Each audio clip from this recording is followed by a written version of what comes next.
track rod ends are completely seized. I've removed the nut, and again, ingenuity of BMWs or Minis, whoever this design this is, for some strange reason it has a nut, tapered nut, that tightens it all up, and of course it got seized. Most of the cars I did this on before just had a simple locking nut, and you tighten it up against the track rod end, and it seems to work perfectly.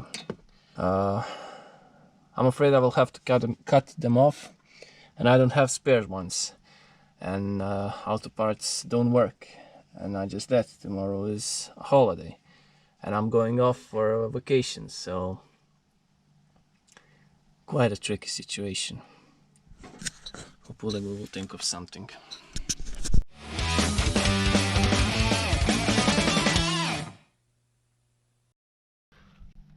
Finally, after about 45 minutes trying to get it loose, grabbed an angle grinder, managed to cut it off without really damaging the threads.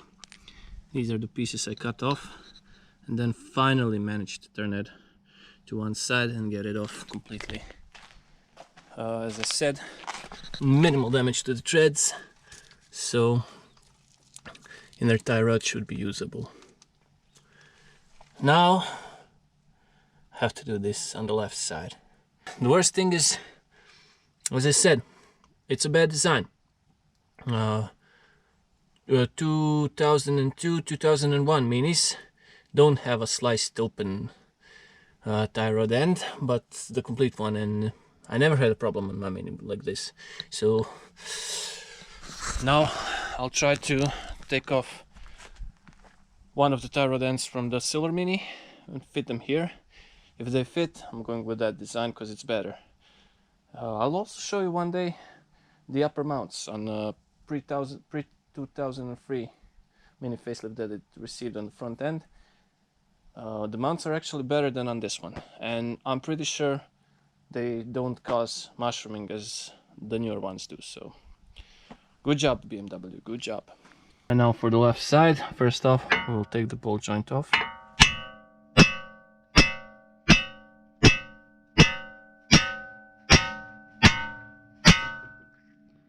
So the ball joint is off. Now I'll tape this piece here so it doesn't get in my way and start cutting.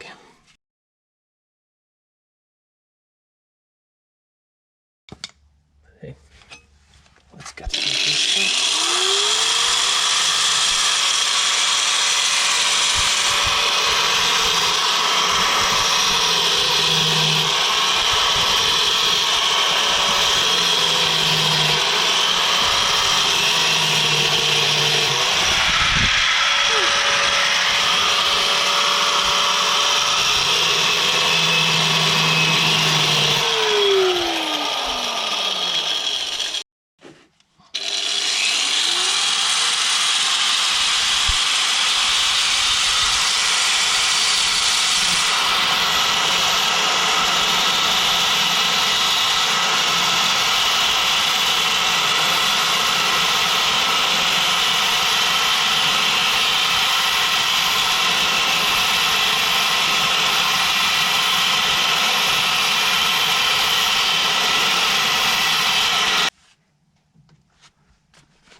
I'm afraid to go into the threads, but I have to cut it a bit more because it doesn't want to budge yet.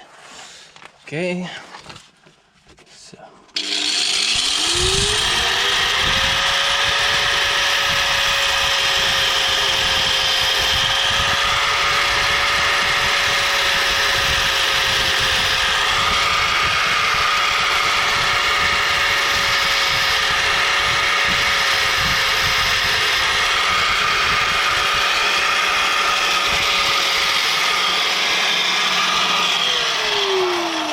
I can see I've reached the threads here. Here I've reached the threads, so we'll try and hack it off. And yeah, like this. and off this basta goes. And off this one goes also.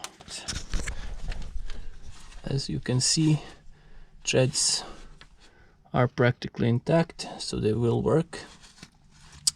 Now the problem is, on the other side, I had to cut a piece like this off, and this side I won't even try to. I'll just cut it off and then go and unscrew it, not to damage these threads here. I mean, not thread, but you know.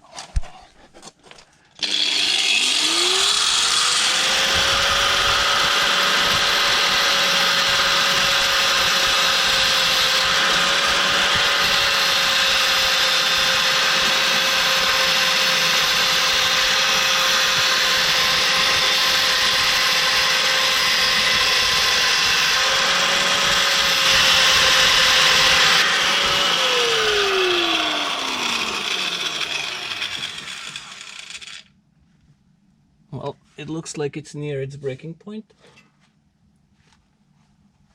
especially here.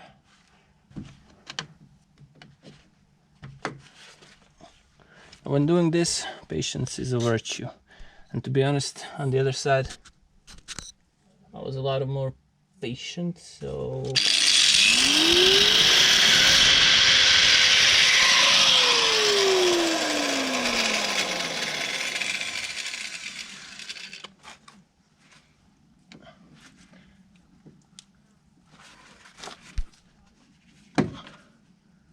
It's incredible how tight this holds.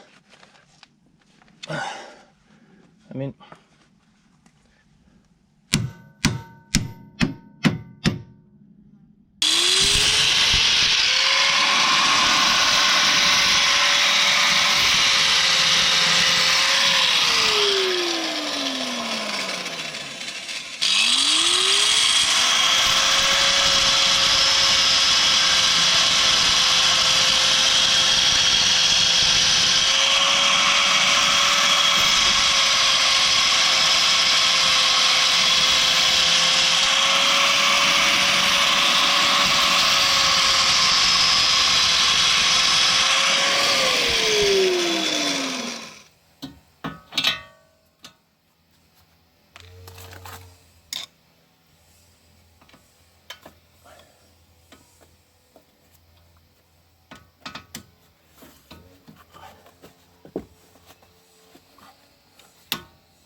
okay, so we have one more piece out.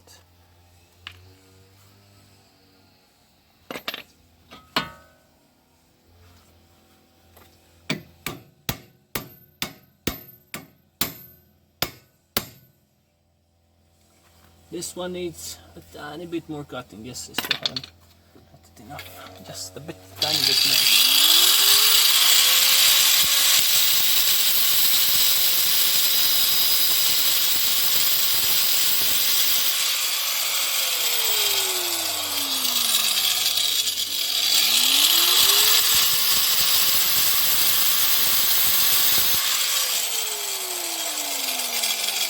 Okay, I can see the threads all the way now. Hopefully, yes.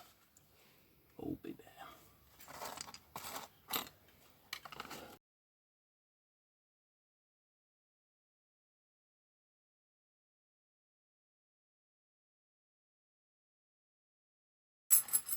Now what's left of tie rod is soaked in penetrating fluid, and as you can see, it finally starts to go.